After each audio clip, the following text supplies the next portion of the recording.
Talking Heads podcast live from Pattaya, Thailand with your host Dave D. Join us weekdays. Check out all the latest updates on talkingheads-podcast.com. And welcome to the studio, welcome to Pattaya, Thailand, and today it's nice and hot outside, not too busy outside, I've been told. Darren's in the studio, we're going to come to him in 2 seconds. Got to say hello to Bobby, which is at Mission Control. How you doing? You doing all right? I'm doing good. Mission Control today, mate? You've got all the buttons up there. We're beamed in. We're adding buttons Major every Tom. day. Major Tom. Ground control. Major Tom. Talking of way out spacey things at the moment, Darren, I'm going to stick you straight on the spot and welcome to the studio once again with the chicken. Yeah. Nice to have you back again. Thank you, sir. For your weekly visit. Oh, yes. Okay, so in the news today, the new visa regulation that's going to kick in next month, they say. Now, I want to just, before you even start to put me down and throw me on the floor, my wife said to me today, hey, you know what? There's a new visa just come out for the foreigners, which is 9 months. Which she's just heard on the Thai TV as I left. Now, can you... I thought I told you that. 9 months, not 90 days. Oh, yeah, that's right. Yeah, you told me 90 days, didn't you? Which we're going to talk about now. But she told me as I'm coming out the house, 9 look, months. it's 9 months. I'm sure you'll shed the light on this. Sure can. The Messiah has arrived. Hallelujah! Hallelujah. Yeah. By the way, it's pissing down outside. It's not sunny. Oh, is it? Do you know what? When we're in this box, isn't it? When we're in this spaceship, we don't even look out the windows, do we? That's what we should do. We should have a window. You should call it the TARDIS. Yeah, it is, isn't it? It's like a TARDIS. You walk in the door and it's bigger than you think. Right, here we go. My life story. Okay, so Thailand, what they've done, they've kicked the arse out of everybody over the last 5 months. You know, making decisions. We're going to do this. We're going to do that. It's mainly for the hotel business that are struggling, because as we know that they have to have 80% occupancy, most of them, to break even at the moment. Now, what they've designed through the TAT is what they call a 90-day visa. Now, I put this to them 4 years ago, okay, in numerous meetings, that why not keep it within? You know, why give it to Cambodia, like when you go on like we said before, visa runs, So this visa is a 3 months, so 90 days. You can go to immigration and extend it for 90 days.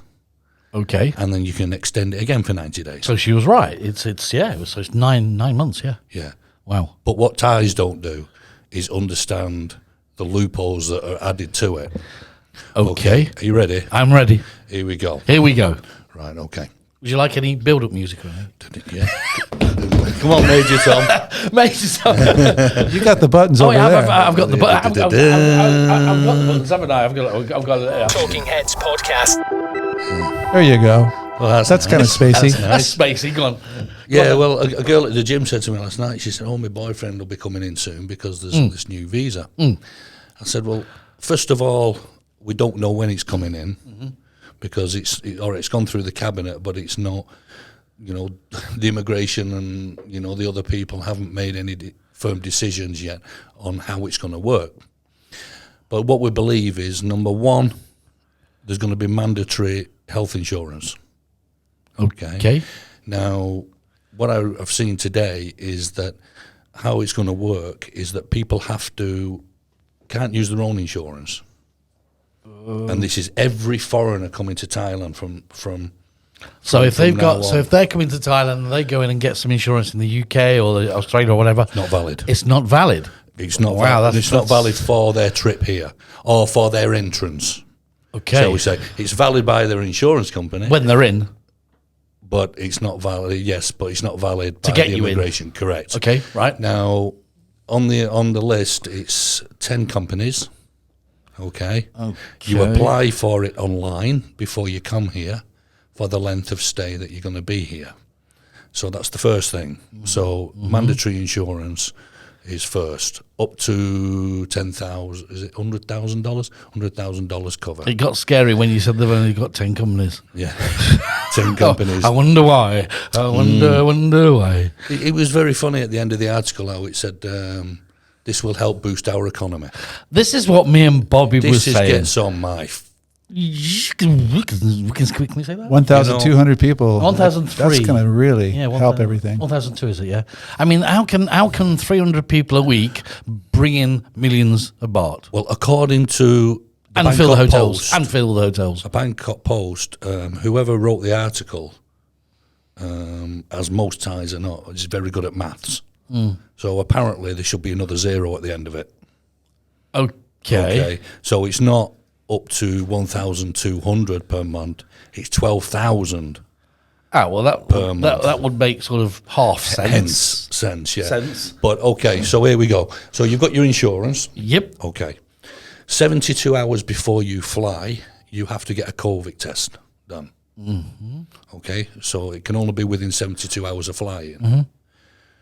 In that time, you then have to go to a Thai embassy and get a fit for fly certificate.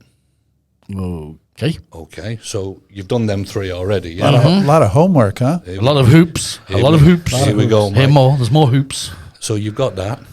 Now, apparently, we're not 100% sure, but we think that the 90-day visa, the first entry visa, you get from a Thai embassy before you come, before you arrive. It's not given to you at the airport like a normal Okay, stamp, like you get like your, we used to do. Okay. Okay, so all this information has got to be given to the Thai embassy as well for them to issue the visa. Okay, so let's say you get your 90 days. You come into Thailand. You've got to come on, do they call it a chartered flight where there's only so many on the flight? Chartered flight, which is a chartered Which flight is for the purpose of yes. Yep, correct. Which is not cheap. No. You enter Thailand, straight to Quarantine. 14 days. 14 days quarantine. 40 grand. 50 grand. Whatever it costs. Yeah. Bangers and mash. Correct. You also, before you enter Thailand, you have to pay for your accommodation for the first 90 days of your stay. Whoa. Correct. So let's say, for argument's sake, you're staying in a hotel for 3 months. You've got to pay for that 3 months. So Up front? up front. Up front. Ow. And show them it's been paid. Oh. Now, What if you stay you're with? not allowed to stay 60 days, mate. You got to be staying the 90 days. Oh, you can't. You have to stay the 90 days. So you can't get the 90 day and stay for like a month and a half or whatever. Well, you can, but you're going to lose a lot of money, aren't you? Because you've got to pay for it. So even if you're only staying for a month and a half, you still got to pay for 90 days. Correct. Ow. What if you're staying with a friend? That's the question. What sort of friend?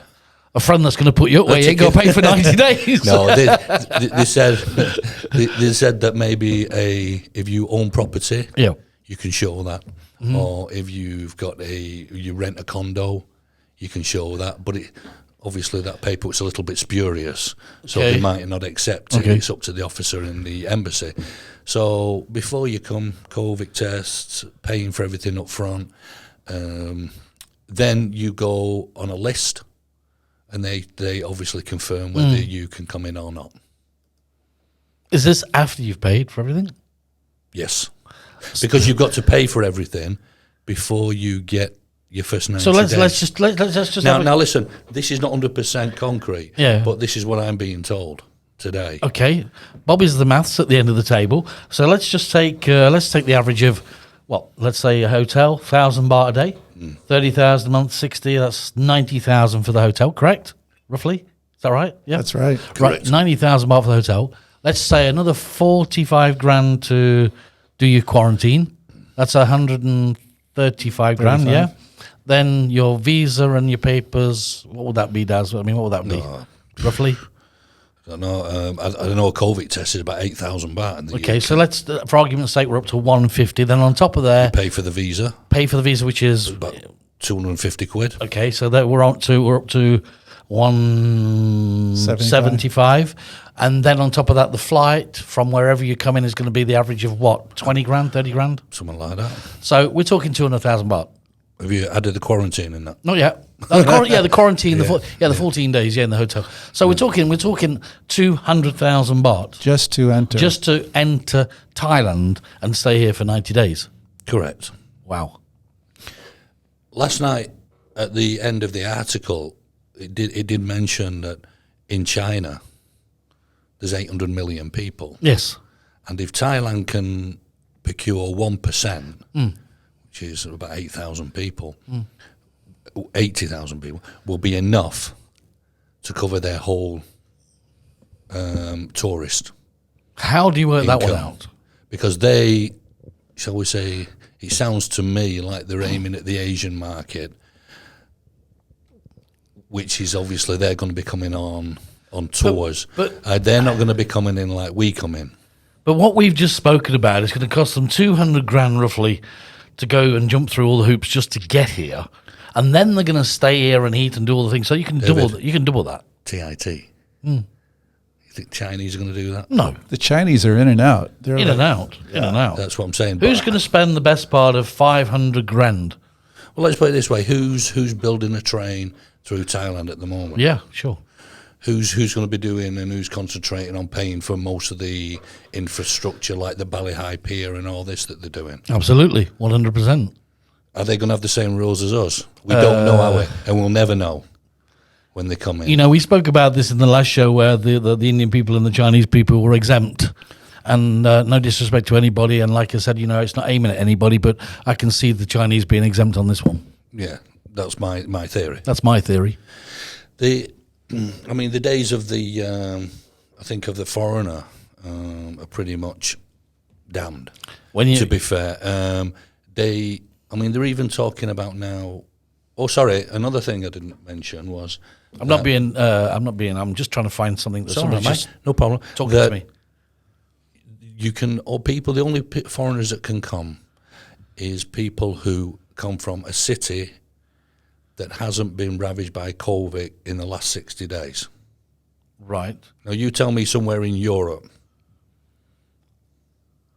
that isn't struggling with COVID at the moment. No, because the UK is just going back to 6 people at a time now, together in groups and that, and they're just saying it's more up in the air. The one thing that What I'm saying is, there isn't any.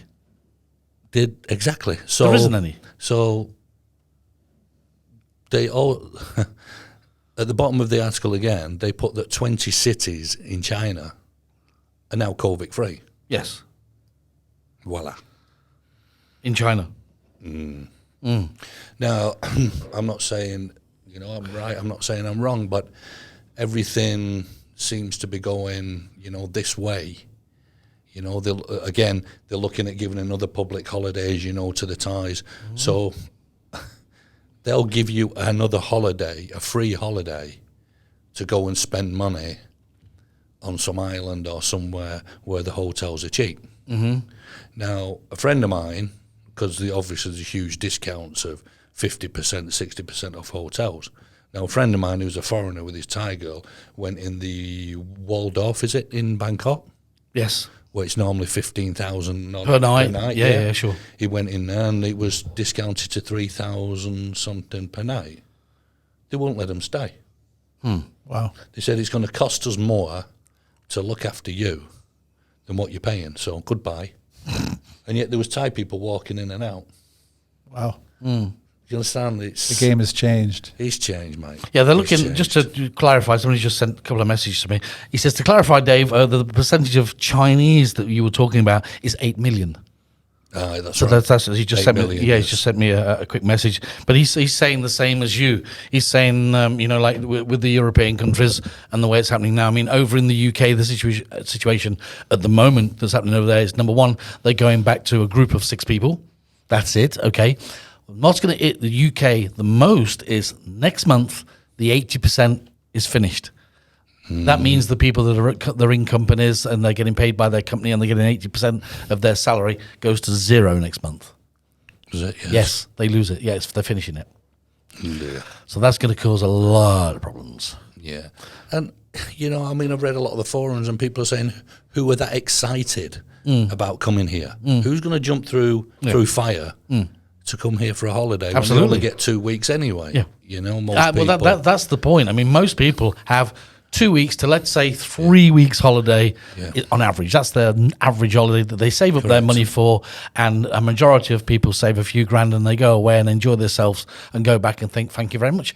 Nobody that I know nobody that I know It's a 3-month holiday. is going to pay 500,000 baht, the best part of what, 10, 12,000 quid For a jolly. for a jolly holiday.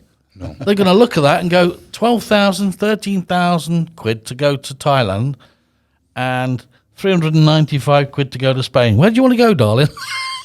Well, where shall we go? Well, there you go. So what I think They'll go to is Vietnam. What they're aiming at. Yeah. What they're aiming at is people who are retired. Very tired. They're retired. They're already on retirement visas. They don't have to go through all this aggravation, you know. They will still have to do the COVID test and the quarantine. Yeah. But they've already got a passport. I mean, a visa in the passport. Let's just break it down a second there, where you say the expats, they're aiming at the expats. Now, the expats is fine. They come here, they live here, and they're nice here. But to the average Joe public who's got the bars, the go-go bars and things like that, that's not their trade. No. That's not their trade. That's not their bread and butter. They're not going to earn anything from that. No. Well, Thailand's decimated. The you know, the entertainment industry, it's near enough gone, mate. We know that. I mean, I'm writing today for a newspaper. I'm also writing for Ready for Me Talk at the Expat Club on Friday. And I'm saying, you know, for the sake of 50 odd deaths, you know, from the COVID, you know, there's millions unemployed. They've lost the whole country as far as financial is in serious trouble. The entertainment industry, you know, your places Phuket, Chiang Mai, they're finished. It's finished. I mean, you go down Walking Street at night, like I said, it's like an old shanty town. There's only half a dozen places open, you know. And when they say, you know, freedom, you don't feel that anymore. Do you know? But you know, like number one is Thailand acted in a little bit of a good way. You know, they closed the doors pretty quick. But I think, and Bobby would probably come in on this. I think the scaremongery factor came into this. You know, when you look at the percentage of the actual COVID cases in Thailand compared to the people that live here now, I think it's 67 million or whatever live in Thailand. The percentage is it's non-existent. You know, more people are killed on the road over the Songkran holiday one day than the whole of COVID. So I mean, is it one of these things where people, the powers that be, just go, close the doors. That's it, and they close them, and then suddenly they're just listening to what everybody else is saying via social media, via all the outlets that are out there, you know, and you know, there's a big thing now against all this bullshit and fake news that came out in the beginning, which there was people that sit in who were in China, you know, there's people in Shenzhen, you know, they were just making their own little news stories up. I mean, one guy sent a clip to me, Dave, and said, "Have you seen this?" And I went, "What?" He says, in Wuhan or wherever it was, they were falling on the floor, literally falling over on the floor. And he said, "Watch this," and it slow-moed it.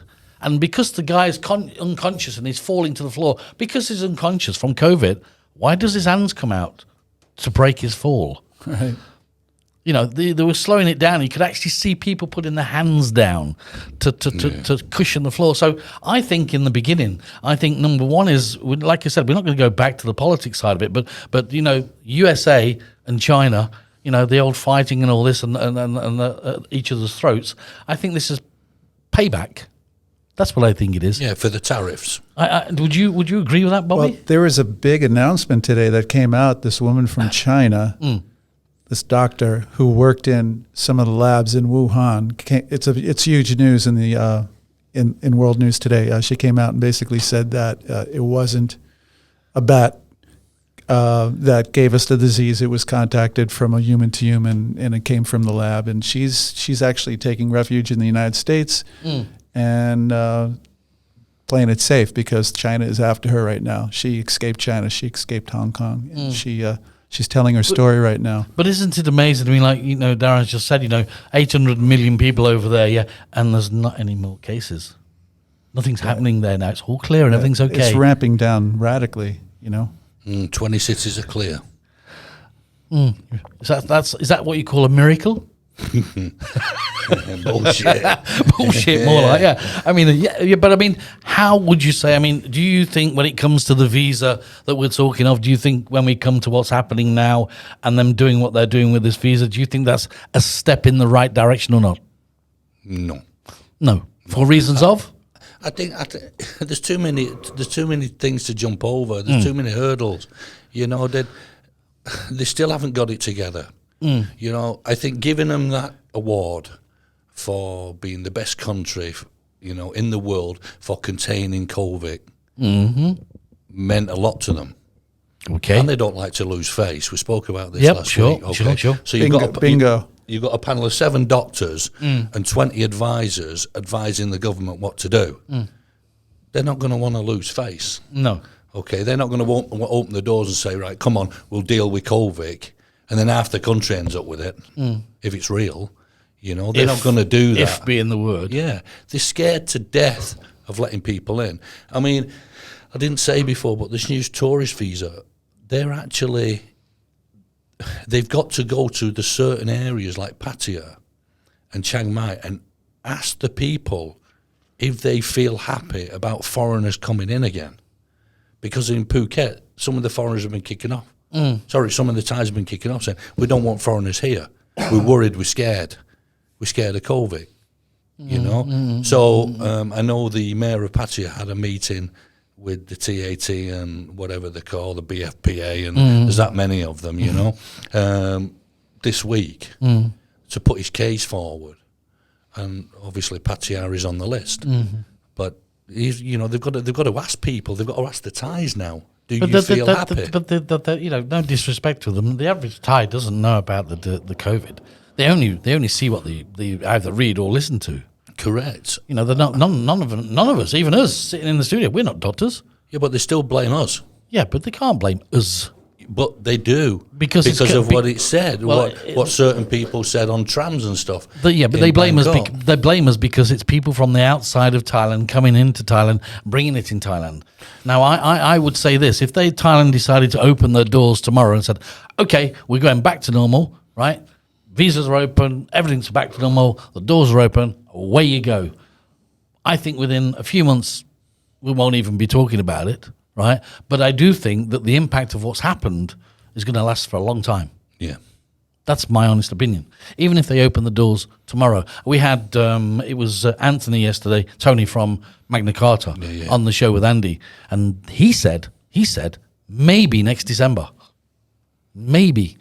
I mean, everybody's got their opinion there. I mean, and I thought that was a bit long, but he said December. I thought probably another 6 months, but you know, I mean, where do you go on it? Well, the TAT have turned around and said, you know, on the hotel association, that if they do not do something in the next quarter, all these hotels are going to go out of business.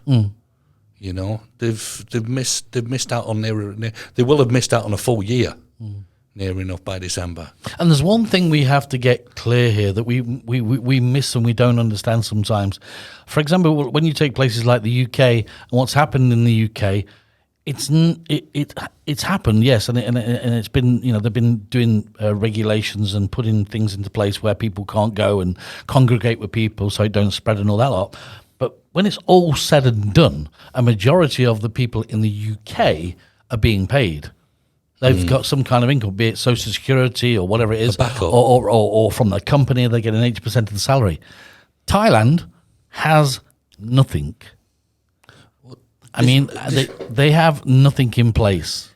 This is what we're talking about. You know, they reckon, don't they, that there's at least between 500 and 1 million people work in the entertainment industry in Pattaya alone. Yes, when it's on its vibe. Yeah? When it's on its vibe, yeah. How many families is that feeding? How many people? You know, and you've got. What they said, 1 minute there's 27 million unemployed, and yesterday I read there was 8 million people unemployed. So what do you fucking say? For the figure, sorry about the language. Okay, sorry. Well, where's the figures coming from? You know, it's like COVID. You know, I mean, are them figures correct or not? We don't know. No, you know, it's very difficult. But what I'm saying is there's no backup here, Darren. There's nothing. There's nothing, like for the Thais and for us, being foreigners in this country. There's no, we're bosses, so we just have to take care of ourselves. But the Thais, like my families and lots of families, they get zilch. They get nothing from their government, okay? And then when it comes to the $5,000, oh, don't worry about this, we'll give you $5,000 a month. Yeah, that we'll give you for 3 months. That lasted a month on average, okay? And they've got to pay it back as a loan. But in Asia, I mean, you look at Singapore, for argument's sake, they do a 7-day quarantine, but they've got a list as long as your arm to go in there as a tourist. So it's not just Thailand. No, we're not saying that. But I think they have got really hard decisions to make. I mean, what do? You put yourself in a position where you're one of the safest countries in the world for no COVID. With no economy. With no economy. But do you open the doors to everybody and say, right, okay, we'll deal with it? Or do you stay as you are and protect your own people? The government's got a very, very difficult decision to make. Absolutely. I mean, who do they believe as well? Correct. There's so many people and, in brackets, as you would say, Bobby, advisors. Yeah. Well, a friend of mine, the company he works for built the second terminal at Suvarnabhumi. Okay, massive company. And I was talking to him, not yesterday, the day before, and he was saying the only planes, he said there's hundreds of them, just sat there with covers over their engines. Yes. And the only ones that are moving is the Thai Airways. We did this the other day, didn't we? We switched on the show, the live link. He said, he's walking up and down these escalators that they have in the terminal. Nobody there. Even the shops are not even opening. Yeah, I had a friend that sent me a few bits and bobs, and it was like, it's scary. It looked like an empty film set. Yeah, and that must be costing them millions to keep going. It's the first time. I went to Tutcom the other day, as you know, to get a few bits here, and I go to Tutcom a lot, and I've been going there as many times as you have over the years. It's for something that you need to get quick, Bobby. You know yourself, it's the place to go. Yeah. You'd agree with that, right? It's the first time in the history of me being in Pattaya that I've walked up that first escalator where all them people are selling all the phones and all the accessories to see half of them gone. I know. I mean, they were just like normal people, like small stores selling the accessories. I went up there the other day. It's just cleared out, And when you go up another staircase, it's cleared out. You go to the Harbour Mall now. Yeah. Go there. It's 10%, 15, 20% occupied. But Mike, the government are giving soft loans out for people to open small businesses, like restaurants and things like that. To who? Exactly. Darren, to who? Exactly. This is it. Who they giving the money? What they're giving the money for? Yeah, but when you let's just take the industry of the entertainment. All right, just for a second, keep that. All right, let's just have a play this one. Talking Heads podcast live from Pattaya, Thailand, with your host Dave D. Join us weekdays. Check out all the latest updates on talkingheads-podcast.com. Back in the studio with Darren McGarry. He's back in the studio from Key Visa. Thanks for joining us today. Okay, we're having a bit of discussion, of course, and our co-pilot right at the end there, the man in control of it, Bobby House. Welcome back to the show. I'm not in control. It's all an illusion. Well, let's put it this way: you're the man with the off switch. Yeah. So you're in control. There's the plug on the wall. I could just pull it. Oh, you paid the bill. Yeah. So let me just take this for an example, guys. Okay. The industry of entertainment that we've just spoke about, it's non-existent and that. Okay. So we all know the girls and different people that work in the industry. Now, every person that I've spoken to, girl-wise, who was in the industry of the go-go or the bar now, is selling food. They've all set up a shop or doing something with food. Now, you can only have so many shops. You can only do so many things. Kautalo now, where I go up there a lot, is full, absolutely full of people selling food. But there isn't anybody up there. So they're all trying to do their best, which great and best of luck. But to who? But when we spoke about on the show yesterday, which was John Tien, me and Bobby was there the other week, weren't we, Bobby? It was doing paddle. 4-day holiday. 4-day holiday. Thai Thai holiday, doing paddle boarding with Bobby over there. Great. It was rammed. It was rammed as far as your eye could see. I know. But it was only Thai Bank from Bangkok. last weekend. Was it last weekend? Last weekend, was it, boy? Yeah, last weekend. Last weekend. Yeah. Big Thai holiday. A long one. I've never counted as many Porsches and Lamborghinis and fancy motors, mate, coming in. And, you know, and I said to my missus, I said, they're not patio Porsches. No.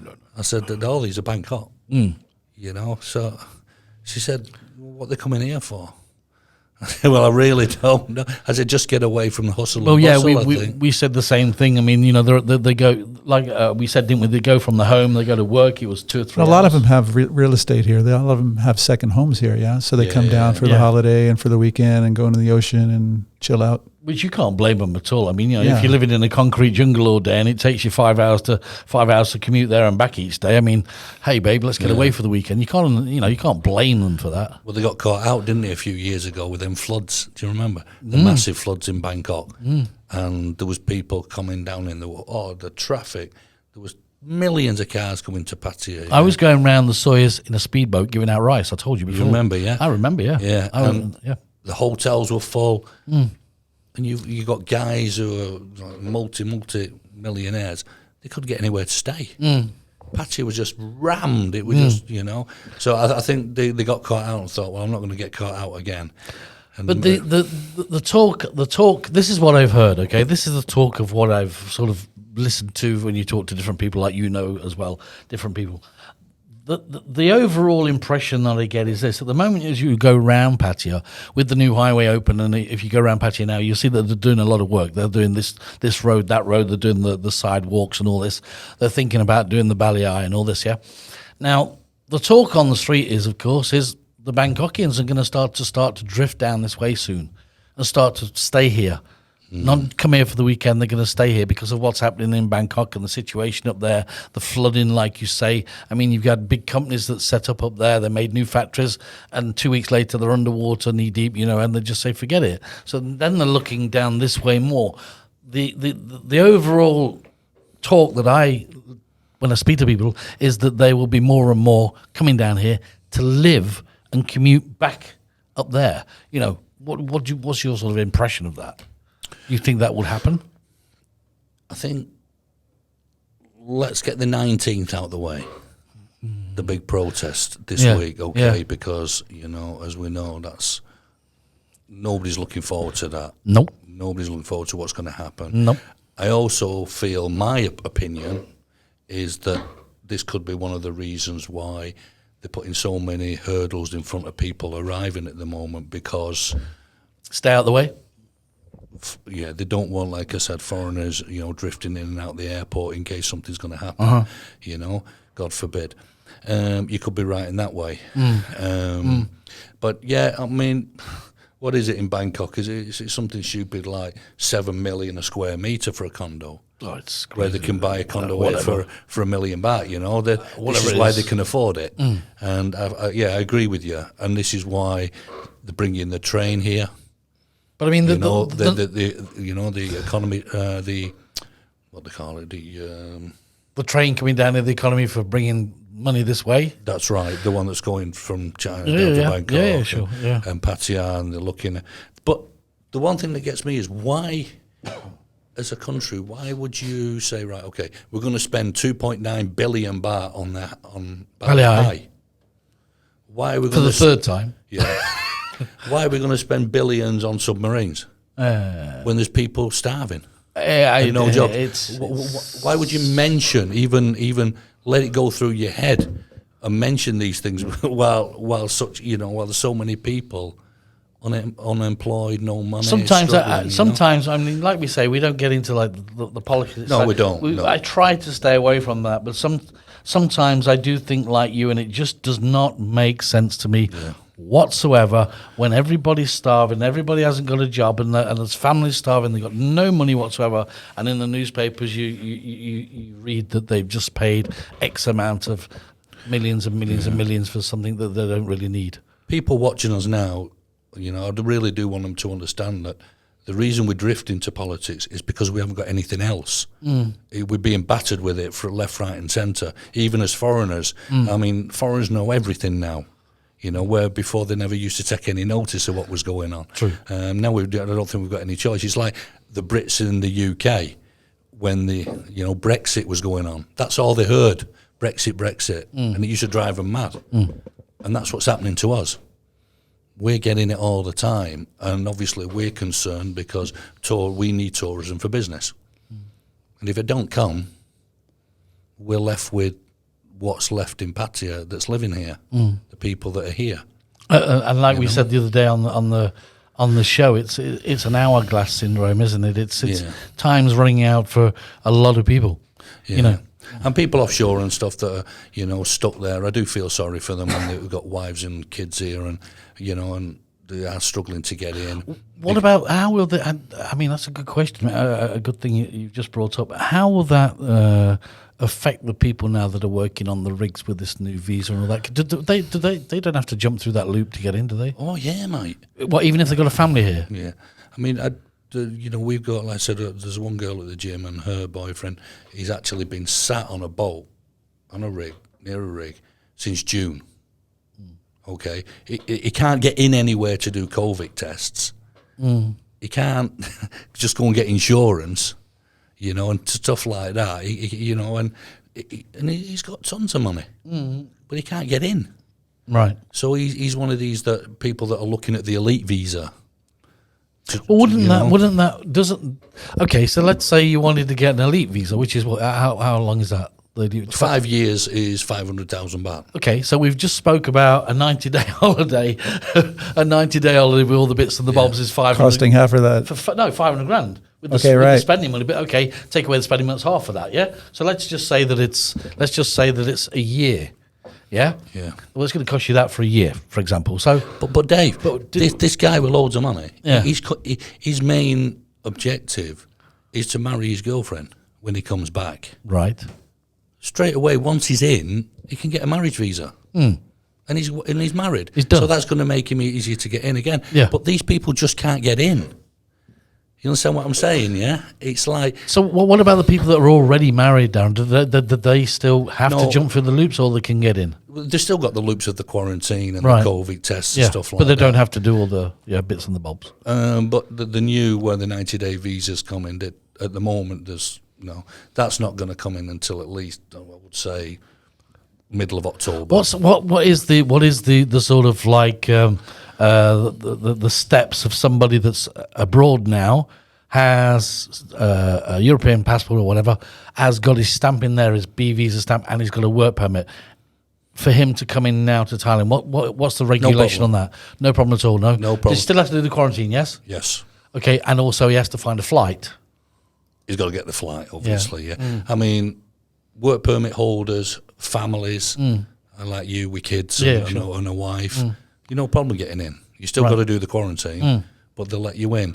People who have got illnesses and can prove they've got medical care in Thailand, like let's say they take drugs for depression or whatever, and they've had the same doctor for so many years. That can help you. What if they're married, for example, and the person over here is sick, and the wife is stuck in another country? Can they come in? Can they or not? Compassionate reasons. Yeah, compassionate No. reasons. Okay, I understand Okay. that. Okay. No. It's like the UK. Let's say, for argument's sake, the wife's here, Thai, and the husband's dead in the UK. He's just died. There's no real compassionate visas for her to go to his funeral. Right. Okay, unless the family will sponsor her. But 9 times out of 10, if he's not about, they'll just stand off sure. They're a bit standoffish. But if they took some of these loopholes off this 90-day, I think masses of people would come. Even if they didn't use the 90-day, even if they charged them. Why are they asking for the 90 days up front, though? Why are they making accommodation? Yeah, why are they making because people pay it's a that? long stay visa. I get that, but why are they making them pay for that? I mean, what happens if they want to do a month in a hotel and 2 months staying with a friend? It's all here we go. It's all about the 30-day, and after that, we want to know where you are. Remember the old visa on Yeah, but if you've got to pay for the 90 days, Darren, before you come, Yep. yeah, what if you can't go to them and say, well, actually, I'm going to be staying at the Holiday Inn for 4 weeks because I'm going to be staying with my girlfriend. And then after that, for the next 8 weeks, I'm going to be staying with my friend at his house. I mean, how do you deal with that? Well, you can't. You've got to pay 3 months at the Holiday Inn. And if you use it, you use it. If you don't, they're quids in. Wow. So the best idea, in your opinion, is to find the cheapest place in Pattaya. It's to contact a real estate agent, see what the cheapest condo on the market is for rent, and rent it for 3 months. But doesn't this come into power when you say to somebody, look, I'm coming over here and I'm going to stay here for 3 months, get me the cheapest place possible. You do a deal with the real estate agent, and Bob's your uncle. You're there. Most stuff can be done online. Yeah, sure, of course it can. You know, so people can do it before they come. Yeah. It's like getting the insurance before they come. You know, it's already it's going to be on the website from tomorrow. You know, What's this insurance costing? Do you know? Have you looked into it at all? Roughly, it's not that expensive. Okay. I think maximum. It's got to cover you for $100,000. Yeah, it's about 15,000 baht maximum, but it goes from 1,500 baht up to 15,000. But apparently, it's open to everybody, all ages. That is interesting. If it's all ages, it's all ages, but the cover is only up to $100,000. Don't forget. Yeah, which is what's that in baht? What's that in baht? It's about 3 million. 3 million, is it? Whatever. Something like that. Which is not so bad here. No. I mean, it's about a night and a half in Bangkok Hospital. Yeah. But you got to pay your own toilet rolls. Yeah. I can't believe that. Do you know what I asked them? You know what I worked out? This is something really stupid, and you're going to laugh at me, right? Before, when I went to Bangkok Hospital and I stayed when I had my heart done and that, yeah, I was up on the 7th floor of it was wherever it was, yeah, and the nurse come in and she uses the rubber gloves and all that, yeah. It's just something that stuck out for some reason. When they gave me the bill, yeah, charge you for them. Yeah, no. The rubber glove was 150 baht a time, okay, on the 7th floor, right? Then I went to see the heart guy, which is on the 3rd floor, I think it is, or the 4th, yeah? And he did the thing, and then we used the rubber gloves. And for some reason or another, it caught my eye. It was 60 baht, yeah? So it's coming down. As you come from the top of Bangkok Hospital, the rubber glove price comes down, right? And if you're on if you're serious, and if you're on the bottom floor and you go to the pharmacist, it's 15 baht. Wow. So the rubber gloves actually go down in price. I mean, it's just something that stuck out in my mind. When my missus had my son there, I mean, you go in the room, don't you, with the green smock on and stuff. Yeah. Well, I got charged 500 baht for that. For the green smock? Yeah. Did you take it home? No, that's what it's a hell of a night. I said, what's it for? They said laundry. Hey? Yeah, they actually charge you every single thing. I know the charge. That's what I'm saying. Every I know, because when I was in the hospital, for some reason or other, I was laying in the bed and they gave me the bill, and I was just looking. I didn't even take any notice of the medicine things. It was just these things that jumped out from the bill, and I went, rubber gloves, 150 baht each. What are they on? A box? Yeah, they try and get away from giving you itemised bills as well. Yeah. It's always a block. You have to ask. You have to ask. Correct. They hate you when you say Correct. that. But I mean, can I go on to something? Yeah, sure. Let's get off Bangkok Pattaya Hospital. If these guys listening have got wives and kids here, then when they arrive here, they work offshore. Normally these guys get a month off, don't they? Something, a month rotation. Maybe they might get a lot longer this time because of, obviously, they've been away from Thailand, you know. But if they can get in, they should consider a marriage visa or a dependency visa if they've got kids. You know, it's not majorly difficult. I mean, one of the major things is you have to have 400,000 baht in the bank, okay, give or take. There's always plan B, so we know all that, yeah. But it's not a difficult thing to do, and you can use that with a multiple re-entry permit and go in and out of the country. I have done that. What you're speaking about, I have done that. Correct, and so then you haven't got to worry about a visa. What's the multiple entry now for a year, roughly? $4,000. $4,000. So for $4,000, you can go in and out of the country as much as you want on a marriage visa. That's right. Happy days. Or a kiddie visa, or looking after your kids. Yeah. So, which is a dependency visa. Dependency. Is that what is the difference there, Darren? Nothing. Nothing at all. The paperwork's exactly the same. Right. The difference is you've got a child. So if you're not married and you don't want to get married, okay, you can throw it on the child. Okay. Interesting. Which I prefer, because if your wife, shall we say, in the future decides to divorce you, well, you lose your visa as well. But if you've got a child, that doesn't happen, because obviously you've got to take care of the child. How does that work? Say, like for in our situation, in my situation, for example, a B visa. I mean, how does that cover me? Yeah, for what I've got with family wise. Well, you could change from your B visa. Interesting. To a marriage visa. Okay. Or a dependency visa, and get a work permit on it. Okay, interesting. People do that. Interesting. Because it's cheaper than fanning about with all the paperwork for a business visa. You know, when you're signing that much paper to go with your work permit. You see, when you're on a business visa, the company owns your visa. You don't own your own visa, like I don't. My company owns my visa. And work same as mine does. Same. Yeah, sure. Same. But when you're on a marriage visa or dependency, you own your own visa. So that means you're not going to, because we're business owners, but people who are not, and they're working for somebody, they can give the work permit back, say, see ya, and go and work for Jimmy, and just wait for the work permit. They don't have to mess about with the visa. Interesting. So people are starting to go that way now. Yeah, because I mean, quote me if I'm wrong. Yeah, please. You're wrong. I know he's going to be wrong before he opens his mouth. Yeah. Oh shit. Right. Anyway, but going back in time, B visas and work permits ran at the side of each other. Yes. Yes. They don't now. No. Okay. What? How does that work? Because people are saying, okay, if this work runs out, that runs out, you just renew the one and that's it. It doesn't affect the other one. Correct. But it used to, didn't it? It did. Okay. Now, you know, remember the old days, like you've got one, you got a blue book. Yes. And you get it stamped every year. Yeah? Yes. Okay. I mean, I've got the old blue one like you probably got. I've still got that one. Yep. They don't give them anymore. It's electronic. Okay. Okay. So they put, all they do is they just scan it and they send it to you. It's amazing. It's actually it's sent on a PDF, and it's an electronic work permit. Interesting. The reason is because, do you remember when about a year ago, 2 years ago, they said they wanted to make it easier for people to work in different places. So let's say you work here. I actually had mine changed. Yeah. My work definition. Right. Plonker. You fell into that one, didn't you? You didn't have to say that, did you? Well, let's say you've got I've just had I did. Let's say you work here and you've got another branch. Yes. Well, you have to add the branch, don't you? You did before, yes. Yeah, we still do. But when it's electronic, it's simple for them to do. Okay, interesting. And this is why they did it. Saving on time, paperwork. What is the just for people out there? I mean, you don't have to, just to give us an indication. What is the different price structuring wise? Can I ask that on the difference of what you've just spoke about, going from the visa you said, the business visa, the B visa? Yeah. So, what is there a massive difference in that, or is it just paperwork wise? Right. A business visa is very hard to do yourself.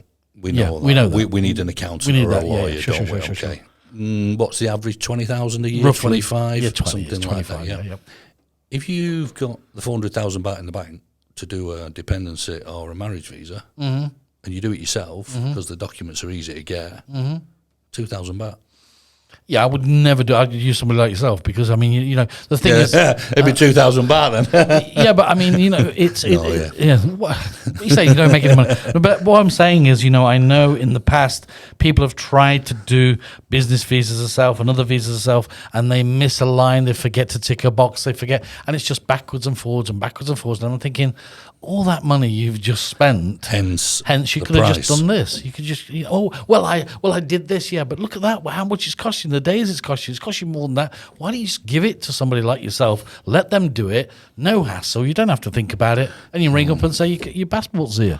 Well, you know, I think agents have come in really handy for people over the last 4 or 5 months while while the amnesty's been on, because, you know, we've done things for people that previously were near enough impossible. You know, changing from, let's say for argument's sake, an education visa that finished 3 months ago and he's been on amnesty to a 1 year volunteer or a 1 year retirement visa or whatever he wants to do, 1 year marriage visa. And what it's give the people chance to do is get either the money in the bank or it's give them time to get the paperwork together. Sure. So for a lot of people, and this is truthful, the amnesty has been a godsend, because it's given it really has. It's given them a breathing space to get the shit together and get everything sorted. Surely, Correct. And I didn't realise how many people there is here who are under 50, not married, no kids, not working, no real ties to the place. Visas available, and for me, it's been great because normally with these sort of people, you have to say, sorry, mate, there's nothing available for you at the moment. Do you think that it's opened your eyes as well to different avenues, being in this situation? It has, and it's been great because nobody's overstayed. Yeah. It's been good because people are coming and saying, well, my retirement visa finished 3 months ago. Okay, I want to renew it now before the 26th. Fine, no problem. So everybody's just doing it in the leisure. But now the time's running, and we'll be back to normal at the end of the month. We'll be back to back to the old rules. Now you're down at the Expat Club on Friday, yes? Yeah, this Friday. Friday morning, yes. So I remember we spoke before, and you was missing that one, but then you was going to the Friday to do your talkie down there and bring everybody up to speed on what's happening. That's this week, yes. This Friday, yeah. This and that's Friday. At the Amari, yes. Correct. So and it starts at I believe that they start at 10:30. That's right. And you get your breakfast and everything down there, and then I think it kicks off around about 11. And I start wibbling on about 11 o'clock onwards, yeah. And how long are you on for? 45 minutes. So we'll turn up around about 12 then, yeah? Good idea, yeah. No, I know that a lot of people find you full of information, and of course, it's one of the things that I found out when I went down to the Expat Club is you put your hand up in the questions and answers little bit that I like, the open house kind of thing, and it's amazing how much of the room is full of information. Oh yeah. And of course, because people being people is, you say, oh, I can do this, and it's going to cost me 800 baht, and then somebody at the back of the room goes, no, it's not, it's 500 baht. Then another guy down at the front says, you can get it done for 300 baht. And I would say, I want to talk to you. Yeah. I like that. I like that though. It's good. I mean, don't really. I think at the Expat Club, they remember Big Joke. Do you remember yeah, him? Yeah, sure. Yeah. Okay. Well, he kicked everybody's ass, didn't it, over a year period. That really got everybody concentrating on the visa rather than anything else. And now that obviously foreigners, even the older generation, have got laptops and they've got their iPads, and they're keeping up with stuff now. They know as much as I do within reason. What agents are there for is to help the people that don't. Yeah, know what they're doing. I think it's there to give them avenues. Yeah, I give them I mean, people like you are there to, like you said, most of the information is there. Yeah, but what I think it is with people like yourself that provide a service is to hold their hand, to guide them in the right direction, make the journey easy for them, stress-free, and at the end of the day, you just go, there you go, mate, there's your passport, because that's what I liked. I mean, when I used you for the UK passport for my son, I came in, how you doing, mate? You all right? Hey, Dave, you all right? I want to get my son a passport for the UK. What do I need? Here's the list, mate. Bring that to me. The rest I'll do.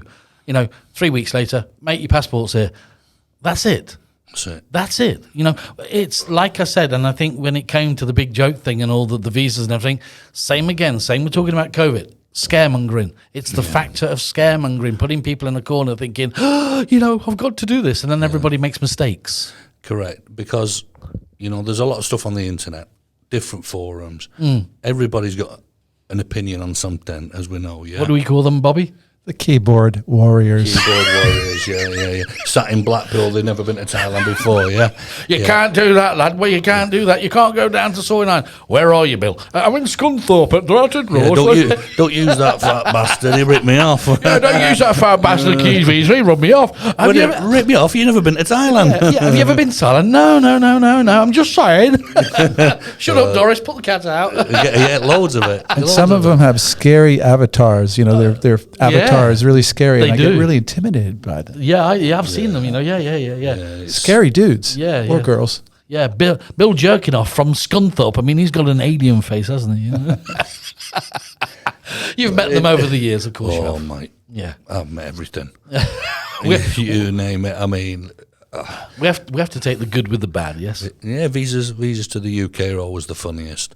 You know, when you get the old guy coming in, he's been to Thailand once and he's fell in love, and you know he brings this old bird in with a belly hanging out and a 3-inch skirt on, and you know, and sometimes you sometimes you've got to, yeah, but of course you've got to put your personal feelings to one side, and you've got to provide a service, and that's what we do. That's it. You know, if that's what he likes and that's what he wants to be with, and they want to be together, you're there. You provide a service. You are their golden chariot, sir.